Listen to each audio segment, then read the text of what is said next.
জামাতের জোটে গিয়ে নাহিদ ইসলামরা এখন বিপদ টের পাচ্ছে। যে সমস্ত রক্ষণশীল নীতি তারা সামনে আনছে তার সাথে আপোষ করতে পারছে না বা এটা মেনে নিতে পারছে না।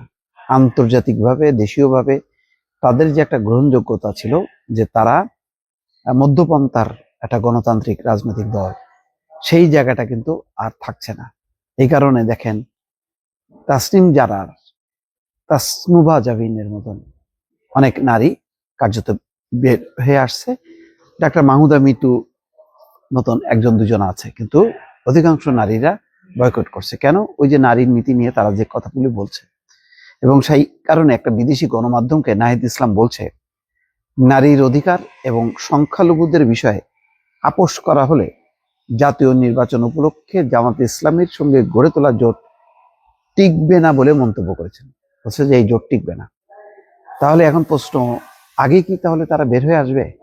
এরকম কিন্তু একটা ইঙ্গিত আছে। এবং বের যদি হয়, অবাক হবার কোনো কারণ নেই। এই কারণে তারা দাঁড়িপাল্লা নিয়ে ভোট করছে না, তারা আলাদাভাবেই কিন্তু ভোট করছে। সুতরাং হঠাৎ করে যদি বের হয়ে আসে জোট থেকে, এটা কিন্তু আশ্চর্য হবার মতন কিছুই নেই। এবং ভোটের মাঠে হয়তো অন্য ধরনের একটা ঐক্য হয়ে যেতে পারে, জানি না। রাজনীতিতে সবকিছুই সম্ভব।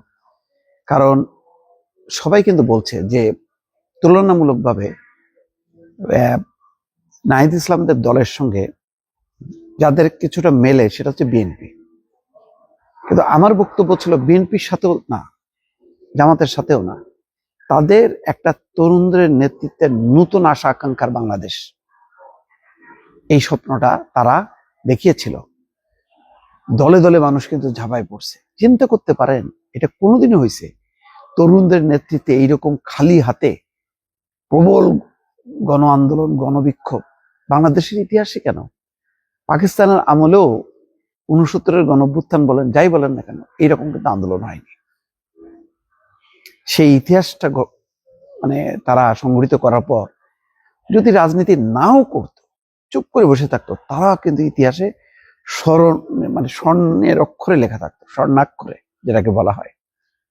তাদের ভাবমূর্তিটা এমনই ছিল। কিন্তু হাই কপাল, এই তাদের নামে কেন রাজনৈতিক দল করতে গেল, কেন তাদের একটা অংশ চাঁদাবাজিতে নেমে গেল, তারপরে সবকিছু পরে আরো বিপর্যয় হয়ে গেল জামাতের মধ্যে ঢুকে যাওয়া। জামাতের যেই মানে আদর্শ, তার যে ধারা, এটার সাথে কোনোভাবেই মেলে না। যদি এনসিপির কোনো আদর্শ বা বক্তব্য যদি গুপ্ত না হয়ে থাকে, তাহলে কিন্তু মেলে না। লিবারেল ডেমোক্রেটিক দল একটা ধর্মীয় দল, এবং তাদের হলো কর্তৃত্ব, তাদের প্রাধান্য। দেখছেন না যেভাবে পরিচয় করে দিচ্ছে শফিকুর রহমান, জামাতের আমির। মনে হচ্ছে যেন তারা বিলি বন্টন করে এখানে সাপলা করে হাত তুলতে হবে, শক্ত করে তুলতে হবে, তরুণদের নেতৃত্বে আগামীর বাংলাদেশ, এই সমস্ত কথাবার্তা বলতেছে। কিন্তু পুরো মাঠ জুড়ে সামনে পেছনে সব হচ্ছে জামাতে জামাতে ভরা। সেখানে কোথায় এনসিপি? জামাত কিন্তু বিএনপির মধ্যে থাকলেও কিন্তু তাদের একটা নিজস্ব একটা গার্ডস পার্টস নিয়ে তারা বসতো, এক জায়গায় বসতো, এবং এটা নিয়ে অনেক সংঘর্ষ হয়েছে। কিন্তু এনসিপি কিন্তু সেই প্রভাবটা দেখাতে পারে নাই। ফলে এটা চলতে থাকলে জাতীয় পার্টিরও আগে, জাতীয় পার্টিতেও তাও টিকে টিকে টিম টিম করে জ্বলতেছে, এনসিপির বেশি দিন লাগবে না। তাদের দরকারই ছিল না। কি দরকার ওই নাসিরুদ্দিন পাটোয়ারি, এমপি, সংসদে এমপি হলে মন্ত্রী হবো, দরকার নাই ভাই। প্রেশার গ্রুপ একটা গুরুত্বপূর্ণ বিষয়।